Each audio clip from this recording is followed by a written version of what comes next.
देखो ये जमीन है, ये जितने भी इलाके हैं और ये खेत, सब कुछ हमारे खानदान की मिल्कियत है। जनूब मशरिक में, अंदरूनी अनातोलिया में हमारे पास इससे भी बड़ी बड़ी जमीनें हैं जहां पर हम काश्तकारी करते हैं। इसके अलावा और भी कारोबार हैं हमारे।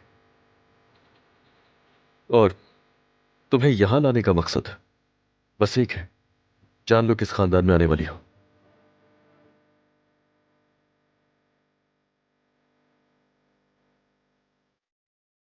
खुश आमदीद।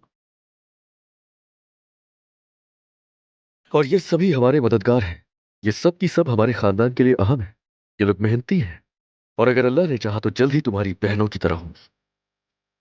सुहा बहुत जल्द मेरी बीवी बनेगी और तुम सबकी खातून खाना। तो जितना हो सके इसे इज्जत दी जाए। मोहब्बत से पेश आओगे तो मोहब्बत मिलेगी। एक एक करके आओ और आकर खातून खाना का हाथ चूमो। नहीं, इसकी कोई जरूरत नहीं है। सुहा।